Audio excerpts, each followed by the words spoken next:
गुरु भगवान के शुक्राने हैं।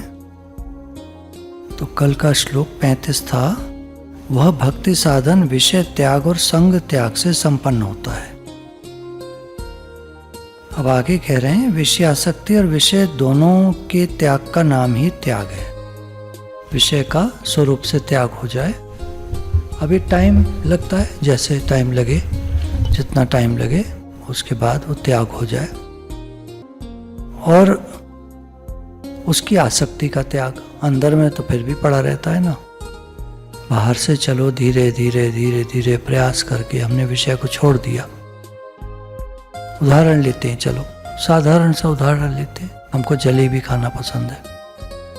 अब जलेबी जब भी खाते हैं उसके बाद पेचिश हो जाती है, पेट खराब हो जाता है। कचौड़ी पसंद है बाजार की, उसको जब भी खाते हैं पेट खराब हो जाता है। पता है नहीं खाना चाहिए, खाते। तो अब मन ठान लिया कि नहीं खाएंगे, पर समय लगता है, खाते रहेंगे। खा ही लेता है आदमी, आगे पीछे आगे पीछे। आसक्ति वाला थोड़े दिन छोड़ देगा फिर खाएगा, थोड़े दिन छोड़ देगा फिर खाएगा।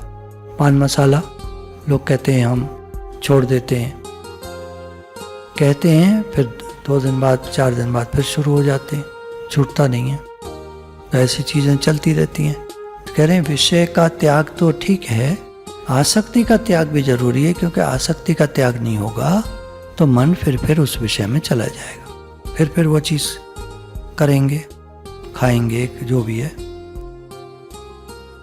तो दोनों के त्याग का नाम त्याग है, विषय का स्वरूप से त्याग और उसकी आसक्ति का त्याग।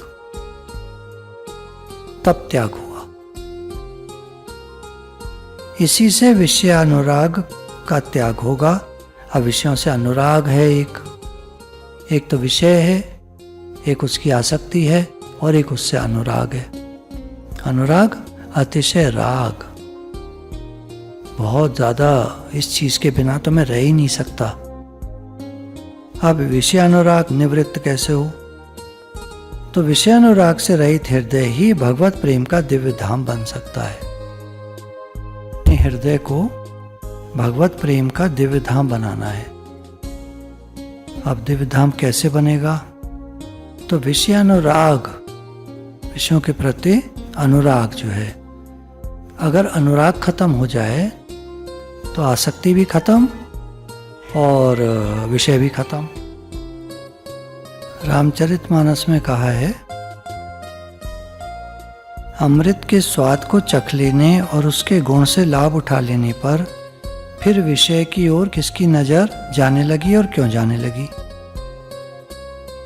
परंतु उस अमृत की प्राप्ति के लिए भी, उसकी ओर गति होने के लिए भी विषय विष के त्याग की आवश्यकता है। जहर पीकर कोई अमर होना चाहे तो हो ही नहीं सकता।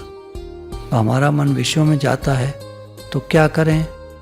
अब छोड़ने की जो बात इन्होंने कही है ना, छोड़ना बड़ा मुश्किल काम है।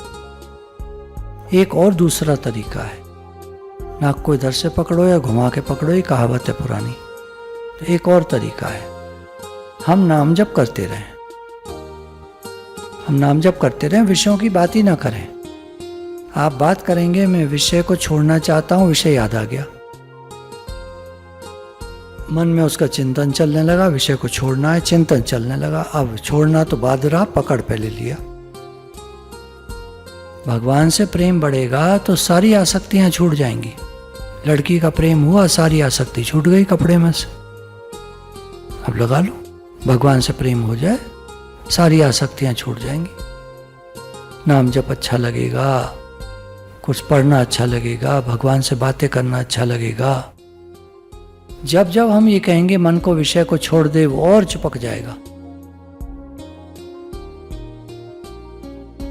सबल सहारा चाहिए। आप कहते हो ध्यान हटा ले कुछ और, तो कुछ और क्या है ना, जब तक प्रेम नहीं होगा कुछ और में, तब तक नहीं कुछ और काम करेगा। कुछ और भी कर लेगी, वो भी करती रहेगी। गुरु ने कहा माला करो, हमने माला भी शुरू कर दी, फिर भी हमारा मन वैसा का वैसा ही है, फिर भी मन विषयों में। तो विषयों से मन छूटेगा नहीं जब तक कहीं कहाँ हम आए हैं गुरु के दर पर।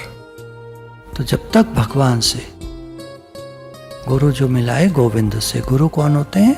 जो भगवान से मिलाए, वो गुरु होते हैं। जो अपने से मिलाएं, गुरु जी से प्रेम कर लो, मरने वाला गुरु, तुम भी मरने वाले, सब मरेंगे एक दिन, कुछ ना मिलेगा, किसी के हाथ कुछ ना आएगा। तो गुरु के लिए कहा है, गुरु कौन? गुरु जो मिलाए गोविंद से, जो भगवान से मिलाए वो गुरु। फिर वाले गुरु से प्रेम करो, वो तो फिर वैसा प्रेम है, तो एक रेस्पेक्ट वाला प्रेम है, उसको एडोर कहते हैं। वहाँ हम गुरु की इज्जत करते हैं और प्रेम करते हैं, गुरु की बात मानते हैं। गुरु जी कह देते हैं भगवान में मन लगाओ, हाँ जी। अब यहाँ एक बात आती है पॉइंट की, अगर गुरु से ज़्यादा प्रेम होगा, गुरु से काफ़ी प्रेम होगा, तो हम झट उनकी बात मान लेंगे। गुरु कहेंगे देखो विषयों में कुछ नहीं रखा, ये तुम खाना पीना भोगना लगे हो इन चीज़ों में, कपड़ा लत्ता दिन रात खरीद रहे हो, दुनिया में मन तुम्हारा भरमा रहा है, मनवा तो चौंदिस फिरे, ये तो सिमरन नहीं हो रही, कैसा सिमरन है तुम्हारा? तो क्या करूं गुरु जी? भगवान में लगाओ मन, नाम जप करो, भले ठीक है माला उतने प्रेम से ध्यान से नहीं हो पाती है, पर करो। अब हम कह सकते हैं गुरु जी मेरा तो मन, आप बहुत अच्छे लगते हैं, तो गुरु कहेंगे तो ठीक है अच्छे लगते हैं, तो पर प्रेम तो हमको भगवान से ही करना है। देखो मेरे को भी भगवान से ही करना है, मेरे को तुमसे प्रेम करके मिलेगा क्या, और तुमको मेरे से प्रेम करके मिलेगा क्या? जब गुरु समझाएंगे, हमारा उनसे प्रेम होगा, तो हम उनकी बात समझ जाएंगे। प्रेम बना रहेगा गुरु से, गुरु का प्रेम कहीं नहीं जाएगा। गुरु का तो हमसे प्रेम है, हमारा प्रेम गुरु से है, बना रहे, उसमें तो ग्रोथ ही ग्रोथ है, बढ़ना ही बढ़ना है। लेकिन जो गुरु कह रहे हैं कि अपने मन को भगवान में लगाना सीखो, हटाओ इधर उधर से, इधर उधर से हटाकर भगवान में लगाना सीखो।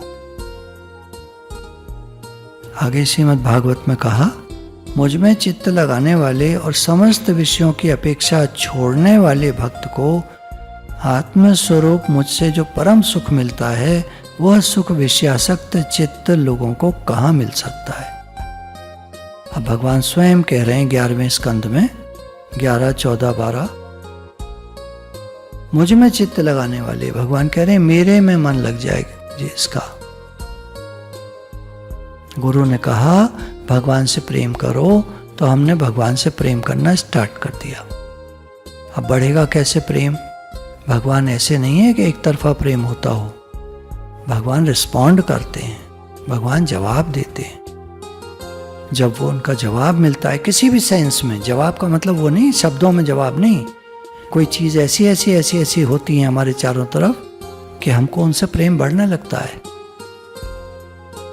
मुझ में चित्त लगाने वाले और समस्त विषयों की अपेक्षा छोड़ने वाले भक्त को, समस्त विषयों की अपेक्षा,